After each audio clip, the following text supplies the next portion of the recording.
Welcome to Ghouls Night Out with your hostesses, Brandy and Jody.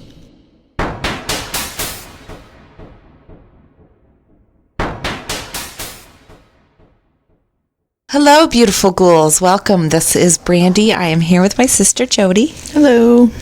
So we went and got our aura pictures taken today, which was fun. Okay, so we got our aura picture taken today. We went to a place on the north side of Indianapolis called New Age People, and I'm going to post them on Facebook for sure. I'm going to try to post them on at least Twitter, see if I can do that. So we're going to go over a little bit what our pictures look like, but you're going to have to visit one of our web pages to know what we're talking about, really. So mine, this is Brandy, on the left side. So the left side is your future, and it says the color on the left side is normally the vibration coming into your being. The closer it is to you, the sooner it will be felt. So a few moments, hours, or as long as a few months. And what color was that? Mine was... Should say it right. Yellow. Yellow, right? Yeah. Right? Yeah, yellow. So it says your future is bound to be thought-provoking. Like the rising sun, yellow brings warmth. Yellows are representative of intellect. Each shade or tint of yellow expresses a type of function, ability, or expression of the intellect, from the craftiness of a mustard yellow to the high thought of a golden yellow. You approach the future with a sense of excitement and joy. So my center, so your center is what you're experiencing right now, and my center was green. So it says the color seen over your head is what you experience for yourself right now. It is the color that would best describe you. It's the if the color is high, it could mean aspirations or what you wish to be. So mine was healing, elasticity of will, which would best describe you. So green is perseverance and tenacity. Persistence, self-assertion, I guess. Okay, self-esteem and teaching are the qualities most important to you. So that's what I'm experiencing right now. So green. And then your right side is your expression. So what you are releasing out into the world. And mine was yellow or gold. The color on the right side is traditionally the energy being expressed, the vibrational frequency most likely seen or felt by others around you. Many times your friends will think this energy, it's the energy that you're made of. However, it is what you are putting out into the world. So the world sees you, so this was my reading, the world sees you as cheerful. Gold is the brightest color, so yay for me. You may find yourself the center of attention with others revolving around you. Radiant and expansive, you represent relaxation, a release from burdens, problems, harassment, or restriction. Your energy shines from you like the warmth of the sun, giving happiness and joy to all who stand in the radiance of your smile, and you do smile a lot. So, yay for me. That was mine. So, yeah, I will be posting those online. So, Jody, what was your reading? All right. So, my left side, which is the future, is green. Green is a growth color.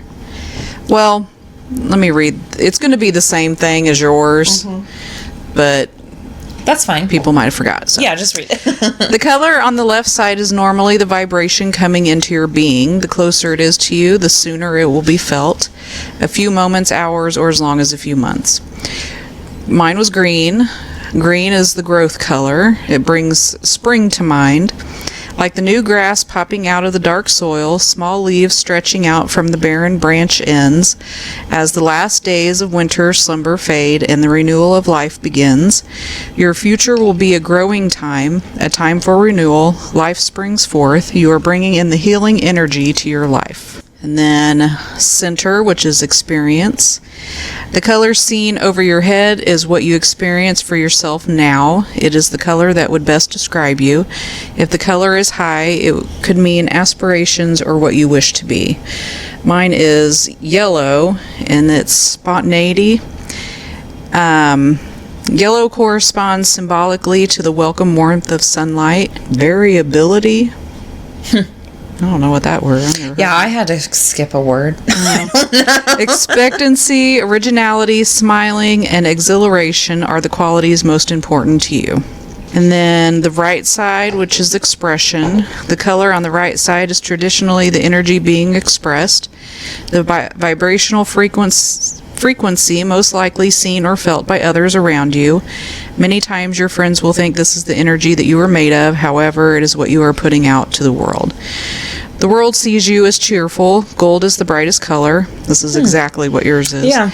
You may find yourself the center of attention with others revolving around you, radiant and expansive. You represent relaxation, a release from burdens, problems, harassment, or restriction. Your energy shines from you like the warmth of the sun, giving happiness and joy to all who stand in the radiance of your smile, and you do smile a lot.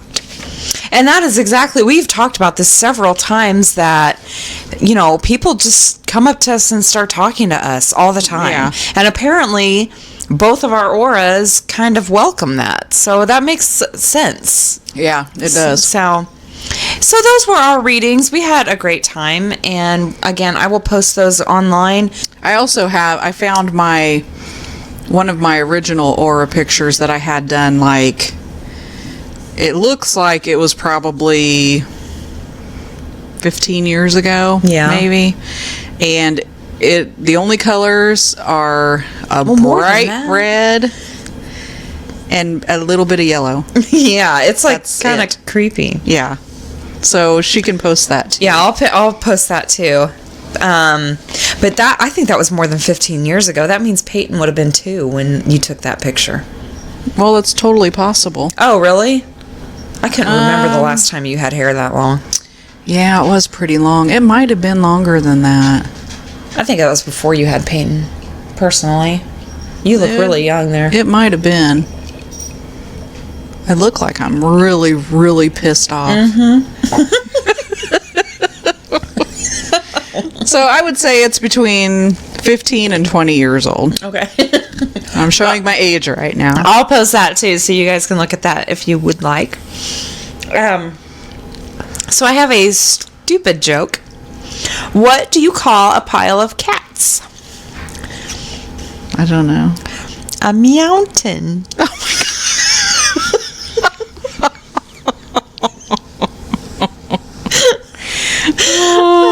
Okay. Stupid joke. Okay. I do have also some embarrassing moments.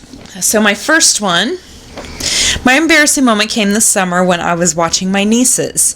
They were playing in the backyard and I was laying down on a lounger, catching the rays, and fell into a real deep sleep.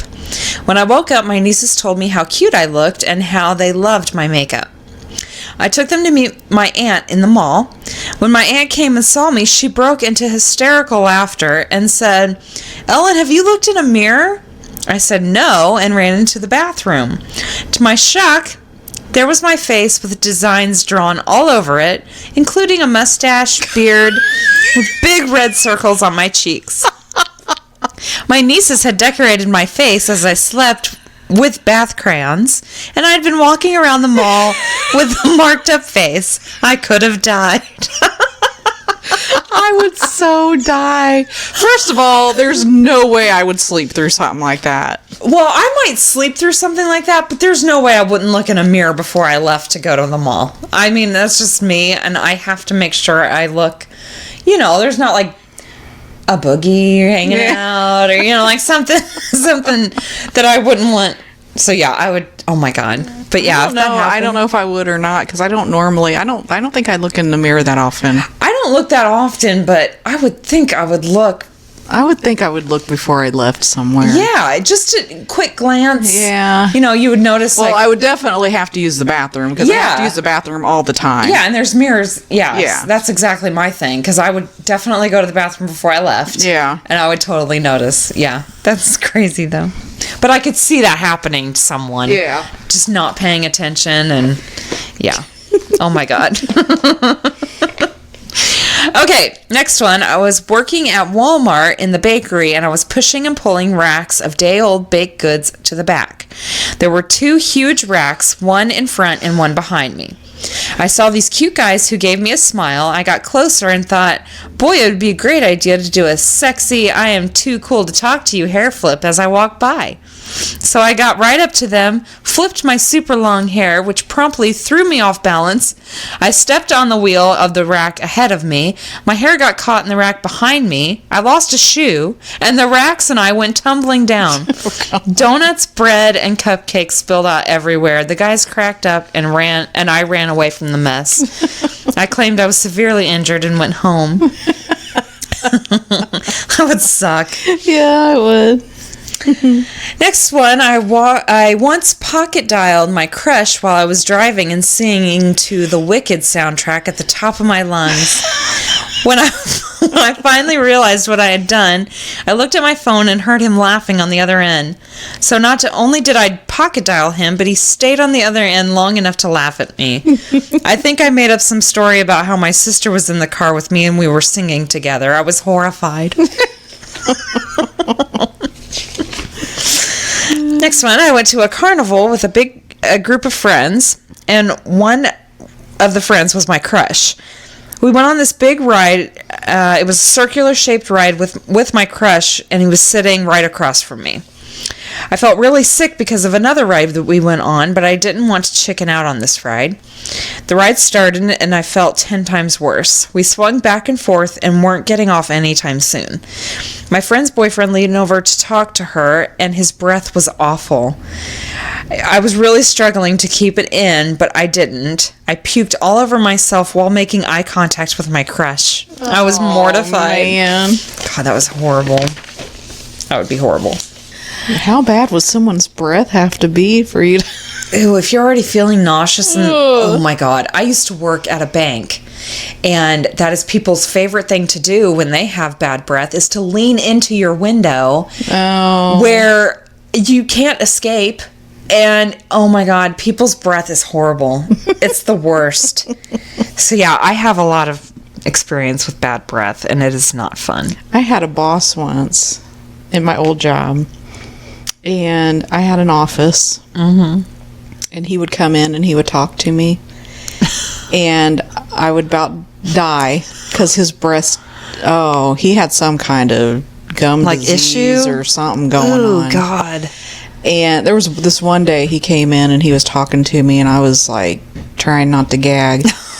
And then he left, and it like lingered. I had to leave my office and let it air out before I could go back in. It was so gross. I had a dentist that I used to take my kids to. And you know how, like, I think it's the nurse girls do everything, basically, and then the dentist comes in at the end and checks everything and says you're okay and then leaves. Well, so I wouldn't see him that much, but he would come in and check the kids' teeth before we would leave, and he would talk to me for a minute, you know, whatever. This dude, it was a dentist, and he had garlic breath every single time I took my kids to the dentist. And I'm like, what did he do? Eat garlic like it was apples or something? I don't know, but every time he would have garlic breath. And I'm like, dude, you're a dentist. I know you have extra toothpaste. Like toothpaste or mint or mouthwash. You have something extra around here. I know you do. But yeah, it was crazy. I was like, you're a dentist. Do something about that. But yeah, people's breath, like, ew. Yeah. Ugh. It's not pleasant. Yeah, no. Okay, next one. I was walking to my car with my crush in the fall. We were going to the Halloween store to look for costumes. On the way out to my car, I stopped to pick up a stick and said out loud, "What a great stick." And then, in my head, I said, "This stick would make a perfect wand for my Harry Potter costume." My crush, only hearing the first half of what I meant to say, looked at me like I was crazy and remained silent. I tried to explain myself, but it just wasn't happening. It's like, wow, what a great stick.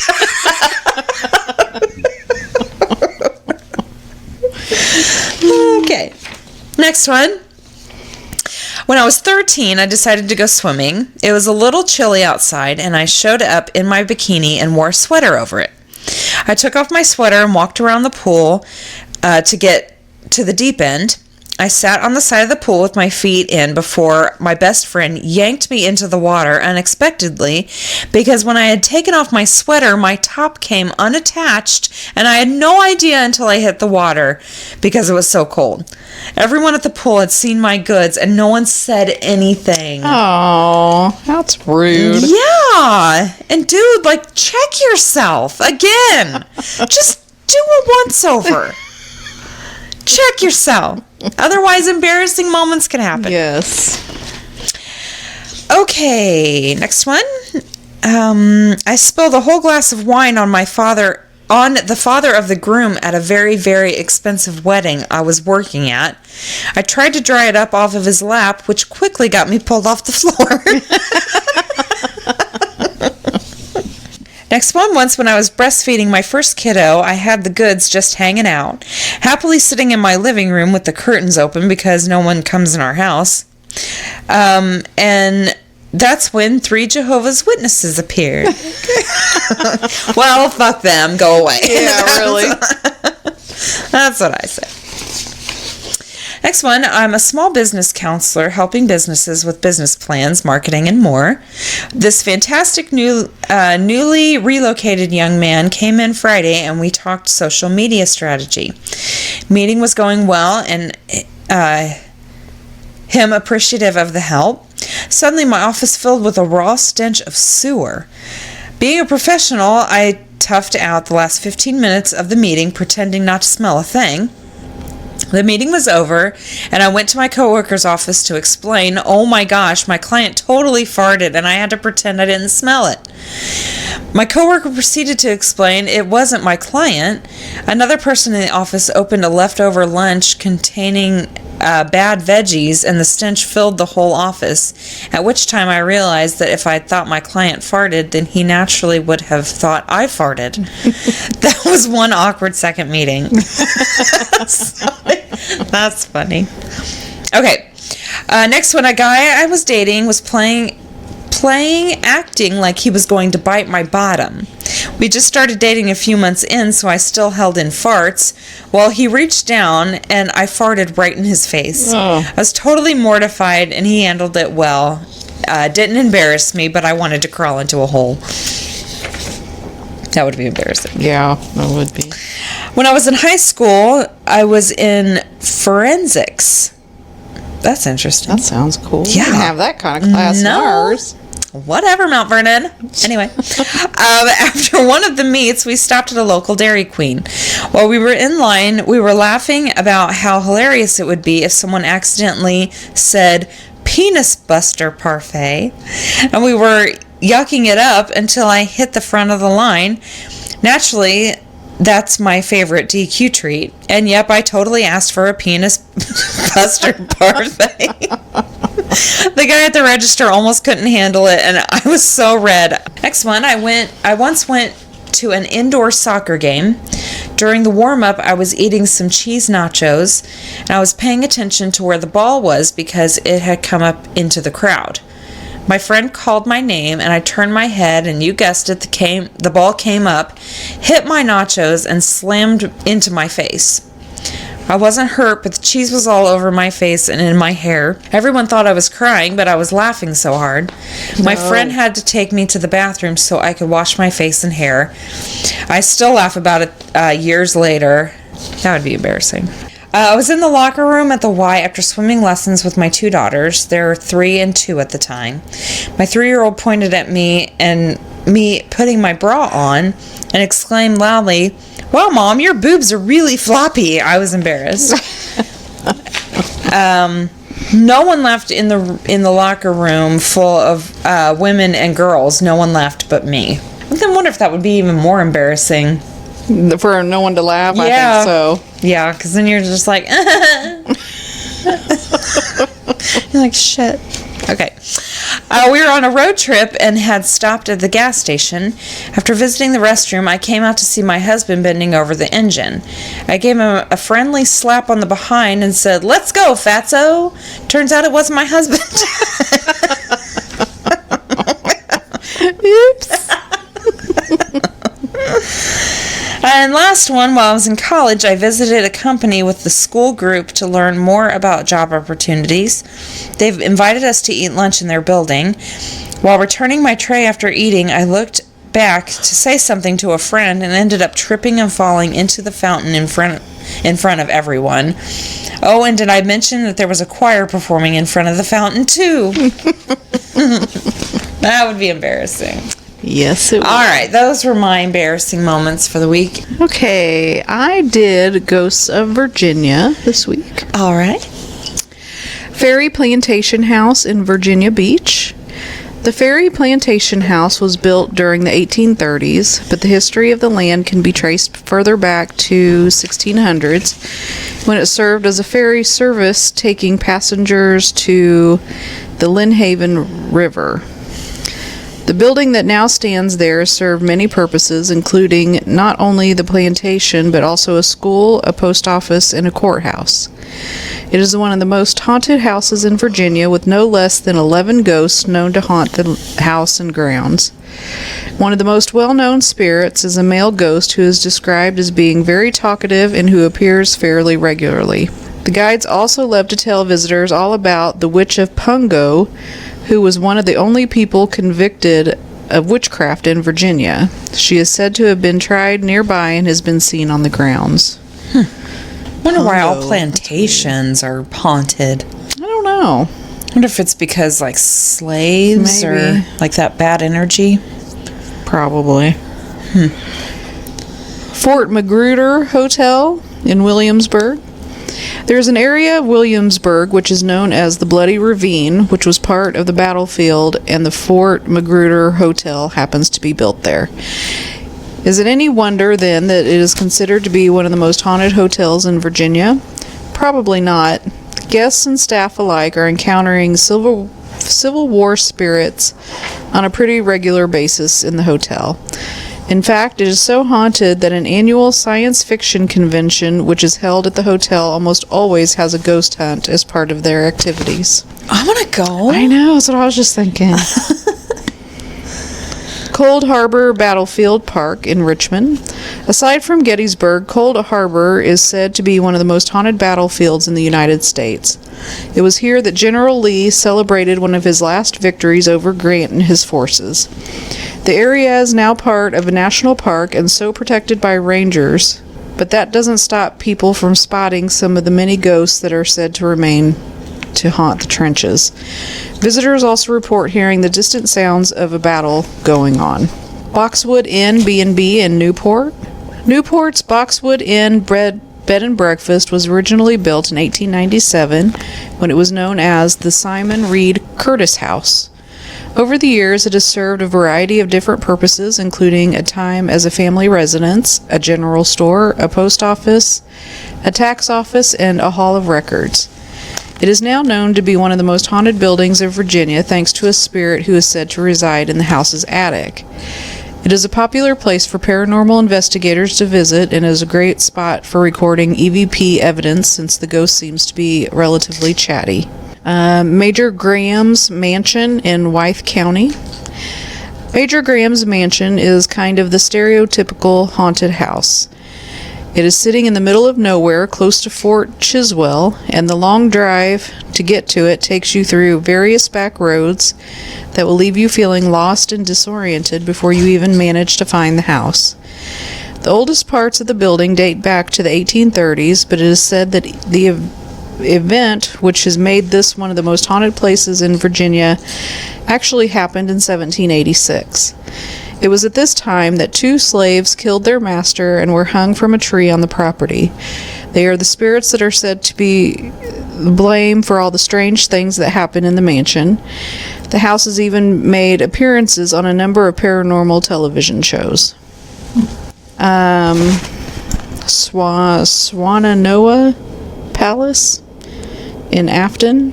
One of the unique things about Swannanoa Palace is that it took about 8 years to complete the building work. It was officially completed in 1912 and was originally owned by a prominent Virginia family called the Dooleys. When the family died, the house was transformed into a country club. Unfortunately, during the Great Depression and World War II, the house was more or less abandoned. From 1949 and 1998, the mansion was rented by the University of Science and Philosophy, but it now lies empty in a terrible state of disrepair. That's sad. Was it supposed to be haunted? That's what it said. I didn't really hear any. Actually, no, it didn't. Didn't say you need. Oh, I'm not done with it yet. Quit jumping ahead. Sorry. Like, where's the ghost, man? It is sad to see it decaying, but the good news is that the current owner the current owners do have plans to restore it to its former glory. The paranormal activity only really started to gain attention in the last couple of years, but in that time, a number of different paranormal investigators have managed to pick up some very compelling EVP evidence. They believe that it is the Dooley family who is haunting their former home. Paxton Manor in Leesburg. In its early years, Paxton Manor was better known as Carlheim. The mansion was built in 1872, and some say that the reason why it has become one of the most haunted mansions in Virginia is that it has a natural subterranean body of water flowing underneath the house. Oh, weird. The manor now functions partly as an education center for disabled young people and partly as a haunted house attraction. What makes the haunt even spookier is that the building is actually haunted. Investigators who have been allowed to explore the building say that the Paxton family may never have left. Staunton Train Depot. Staunton Train Depot has only really started to garner a spooky reputation fairly recently. However, it has quickly become one of the most haunted locations in Virginia. If you visit by day, all you will see is a charming and fairly welcoming train station. However, by night, things are very different. It is not really that surprising that there are ghosts here, considering the fact that there have been several tragic events at the station.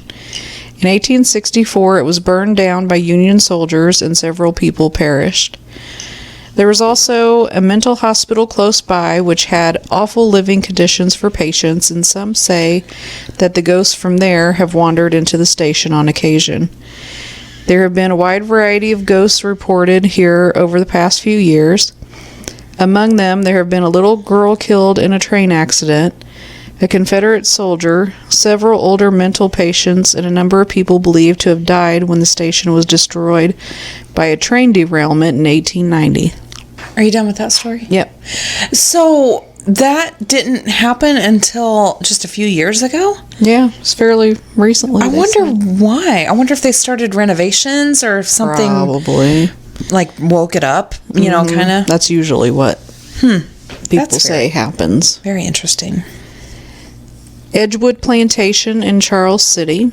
Edgewood Plantation was built back in 1850 when it was known as Berkeley Plantation. It is now a charming bed and breakfast, but it also said to be full of restless spirits. The main spirit who seems to be cited most frequently is a lady who is said to be the fiancée of a Civil War soldier who never returned from battle.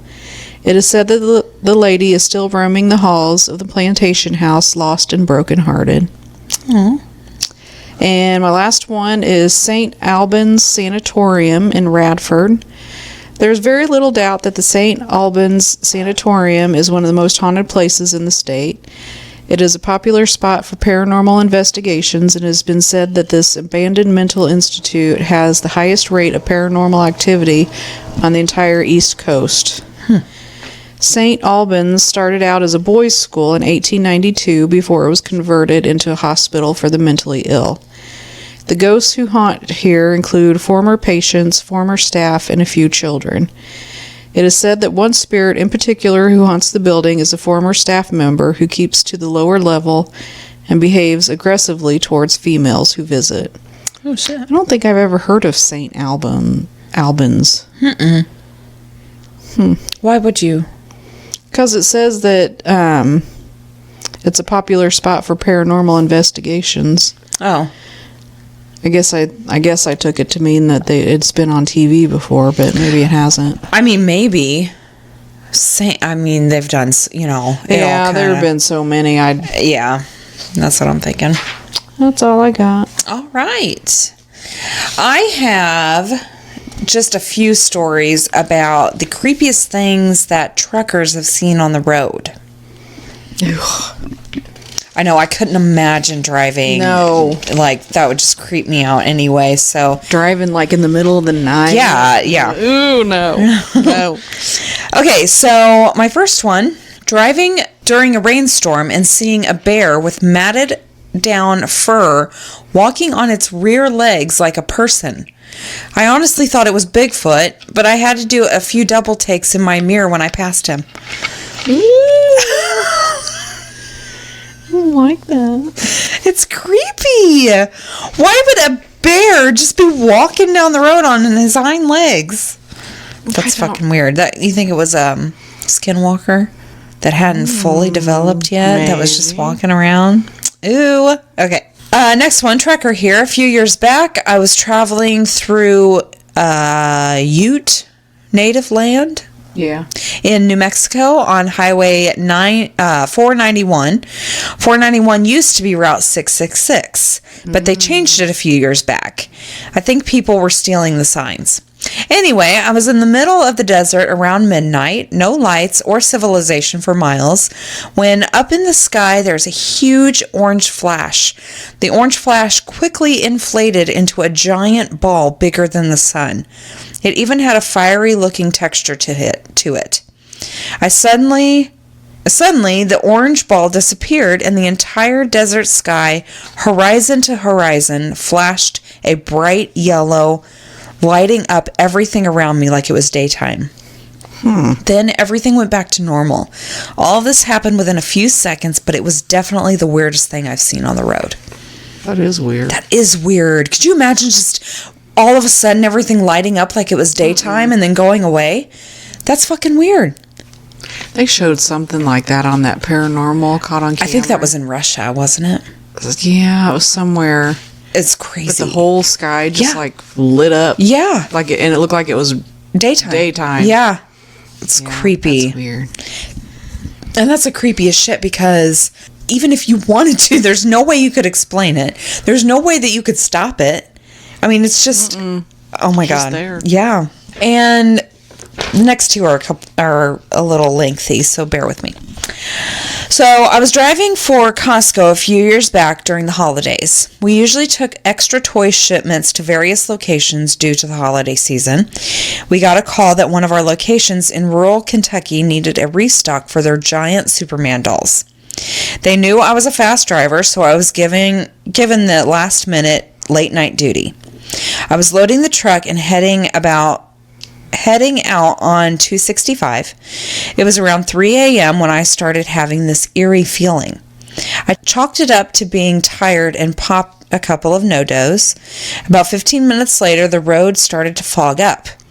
I mean, more so than any other time before or since. It got to the point where I had to pull off to the side and wait. There weren't any other cars on the road, and it was ahead of time, so I figured I could wait until it cleared up a bit. About 5 minutes of sitting still in the silence, my truck goes dead. No lights, no engine, nothing. I try my CB, but can't get anyone on it. I check my cell phone, and there's no signal. This is so creepy. As I was sitting there contemplating my next move, I hear what sounds like a child crying. Oh my God. It slowly morphed into a woman crying, or at least what it sounded like to me. Now, I'm a big man, 6'3", 250 pounds, and I refused to exit my cab. I did roll down the window and ask if anyone needed help. Oh my gosh, I don't think I could have even done that. No, fuck that. At that point, the crying stopped, and then I had heard what sounded like a sinister laugh. Oh my gosh. At that point, I felt like the laughter was directed at me. Ooh, I got... Major chills. Oh my gosh. I rolled up my window, and it seemed like the more scared I became, the louder the laugh was. Then, as soon as it started, it stopped. Then, just like that, my truck started back up, and the fog dissipated. I drove out of there like a bat out of hell. Oh my gosh. What the fuck was that? That is creepy as shit. I did not like that. No. Story. Laughing and crying and oh my god. No. Oh no. Okay, next one.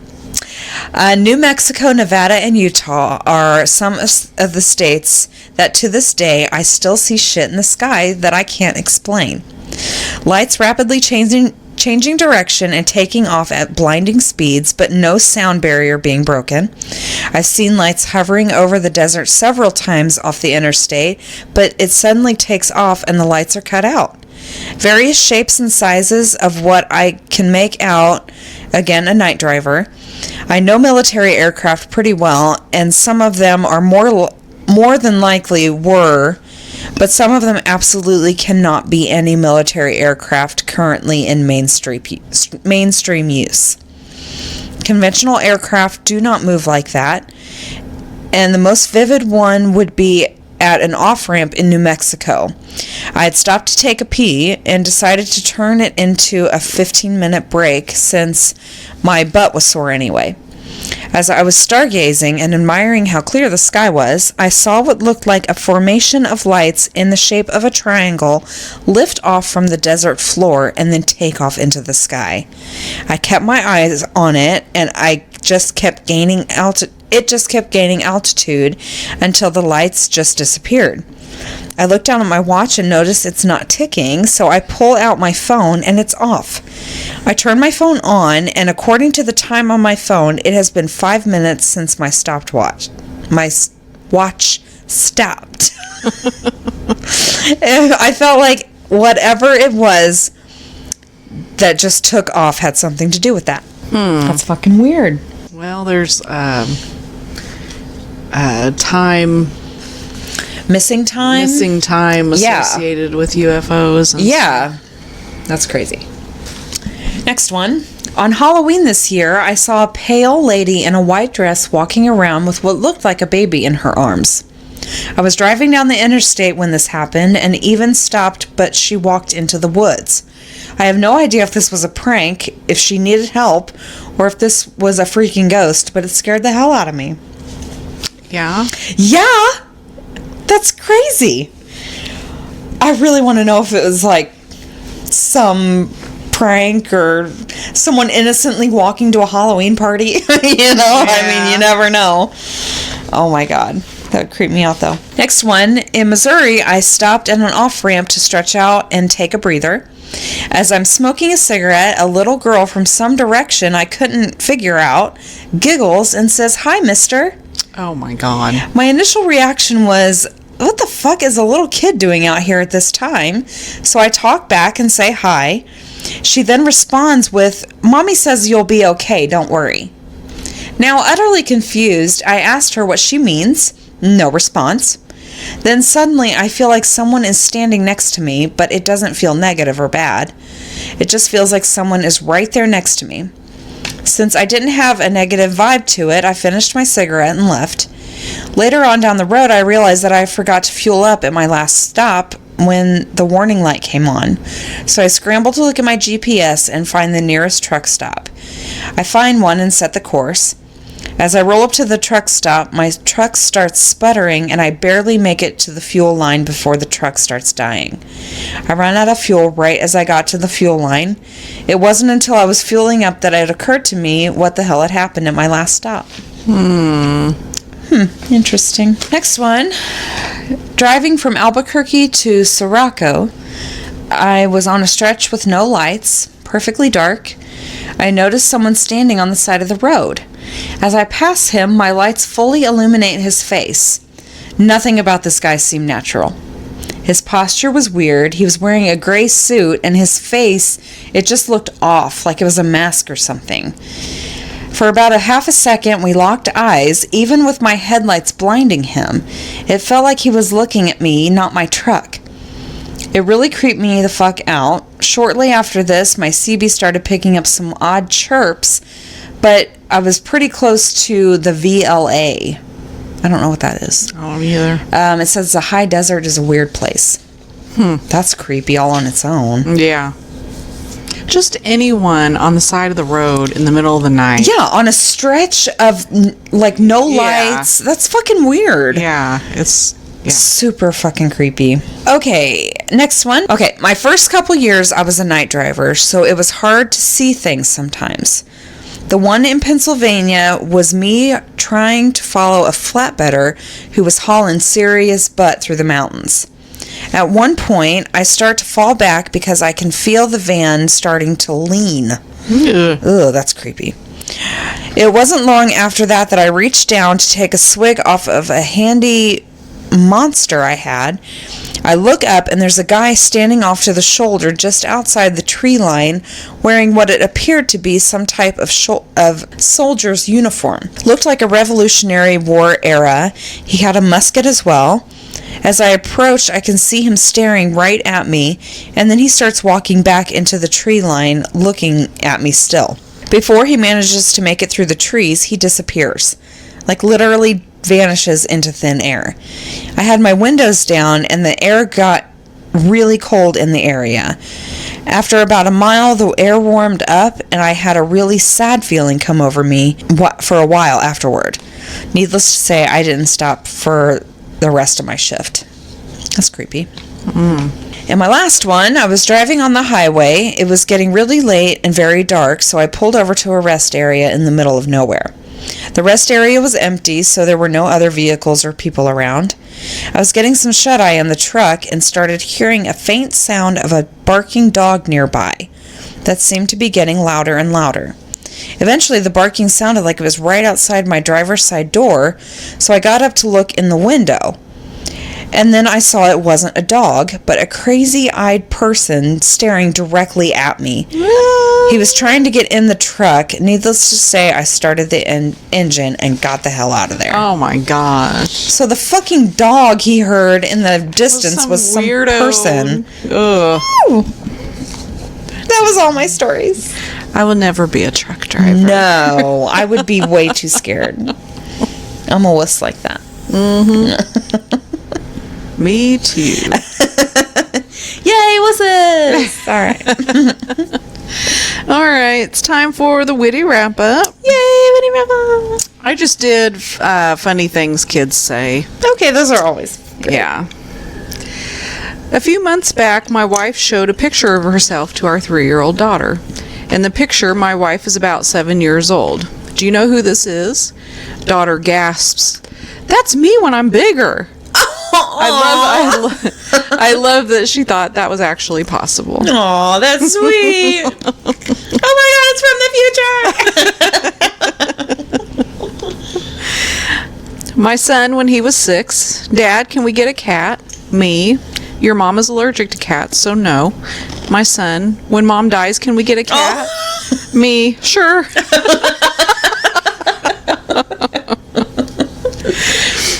This morning, my wife told my 3-year-old daughter that owls were nocturnal. My daughter responded, "Yes, owls are not turtles."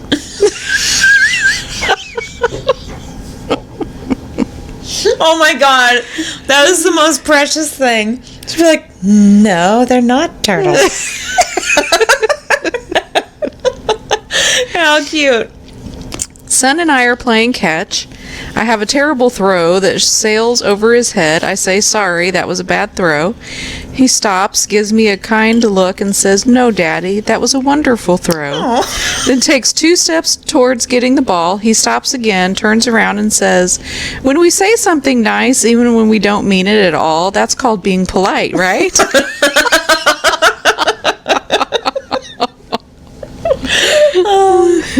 How cute. My 4-year-old son was in the bathroom with the door closed. I knocked and said, "What's going on in there?" His reply, "Nothing, it's just me and my penis."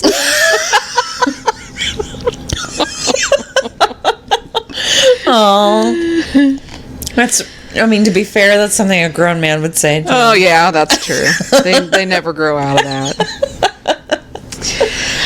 I was putting my son to bed when he was about 5, and after the bedtime story, right when I was tucking him in and turning out the light, he said, "Nipples, I love them." What? What about you? With this totally serious expression.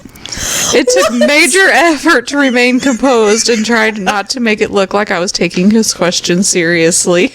Oh my god. I would not be able to do that. I would start cracking up. Yeah. Cracking up.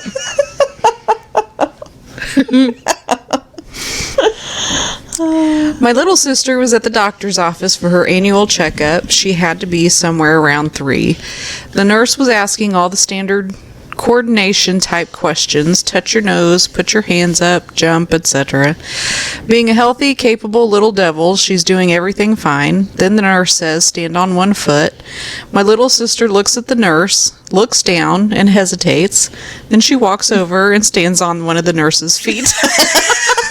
Aw, she's confused. I would start cracking up. Yeah, that's cute. My cousin's daughter's response to "I love you" was "I love me too" for the longest time. I fucking love that. That is the best. You should all carry that through to adulthood. Yes. Oh my god, I love that so much.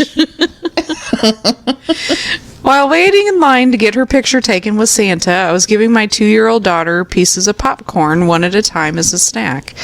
I must have been a little slow with the delivery, and she shouted, "More Cockporn, Daddy!" at the top of her lungs.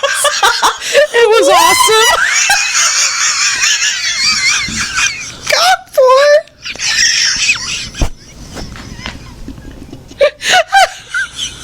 I'm surprised more people don't do that. Oh my god! Cockporn!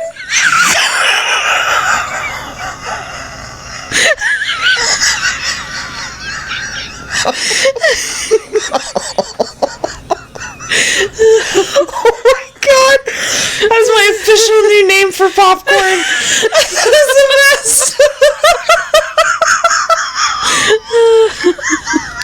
Could you imagine a little girl saying that? Oh my god. That's hilarious. Well, and she's saying it to her dad, too. That's not Oh, good. that's not good. Not good. Oh my god.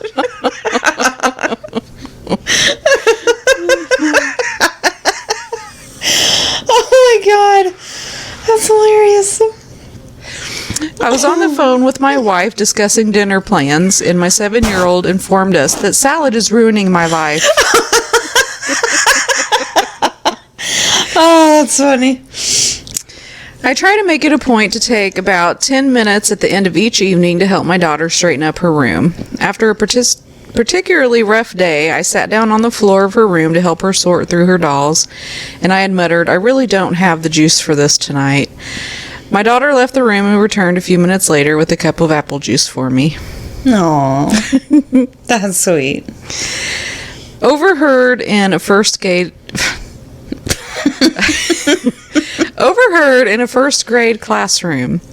Well, when my mom and dad practice wrestling, I get to eat a whole bowl of ice cream and watch whatever movie I want. Oh no. That's actually a brilliant idea. Yeah, really. Look what you get, honey. Giant bowl of ice cream in a movie. That's genius. I wish I would have known that, at least 7 years ago? Yeah. That would have helped. Yeah.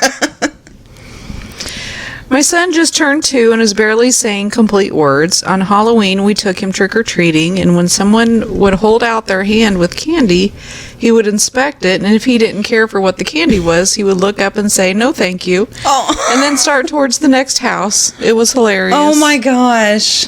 Very particular little one. Yeah. Not my son, but when I was a little kid, I had to pee in a cup at the doctor's office. It was my first time doing it, so my mom helped me. After I peed into it, I said to her, "I don't have to drink it, do I?" Ew. Oh, that's gross. Yeah.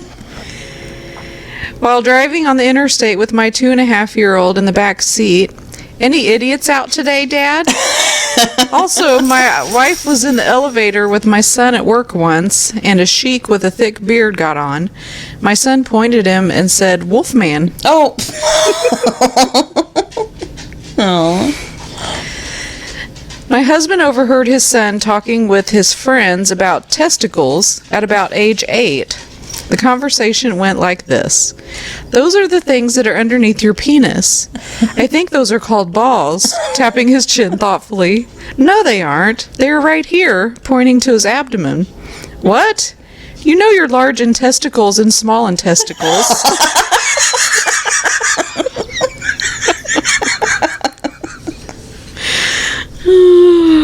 Large intesticles.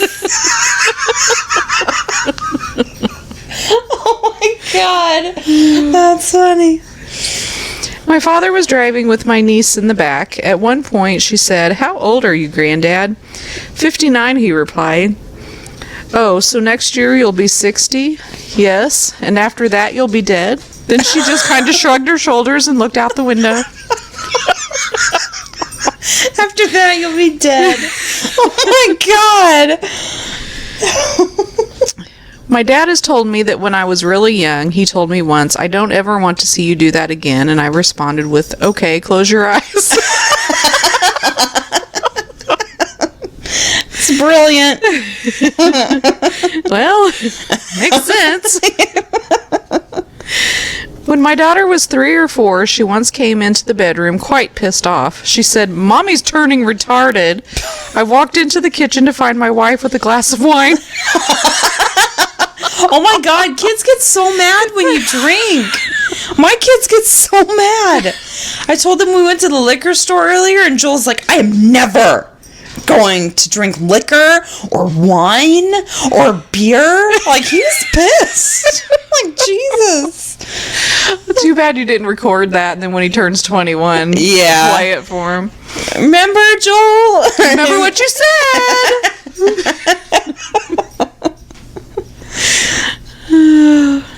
On the potty seat. "My poop is coming. It's packing its suitcase."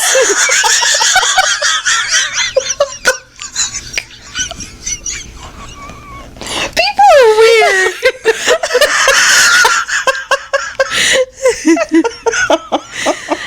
My girlfriend was in the pediatrician's office with her 5-year-old son for a routine checkup. A nurse glanced at his chart and announced that he was overdue for a particular shot. When the nurse left the room, the little boy threw himself back upon the examination table and stage whispered in a wavering voice, "Do you have any idea," pause for drama, "what I've been through?"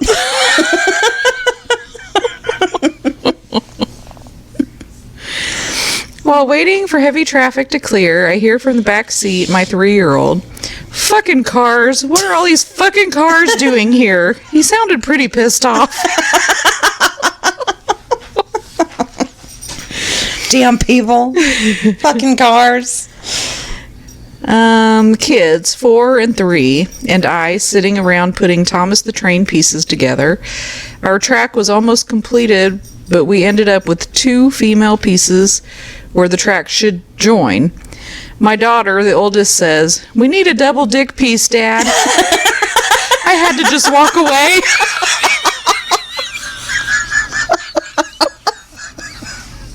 Oh my God. Oh, double dick. No. That's wrong. That's wrong. That's wrong. How would they even know to say that? What the fuck?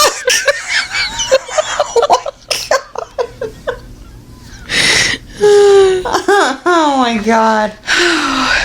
My 5-year-old son had just finished his swimming lesson and approached my wife, who was talking to one of the other mothers. "Why are you talking to her? I thought you said she's a jerk."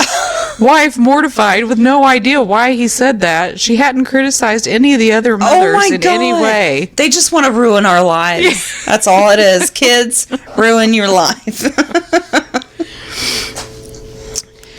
My 4th grade son told me he heard a joke at school and didn't get it. He's in middle school, so there are up to 8th graders there. He asked in front of a new buddy of mine. I asked him to tell the joke.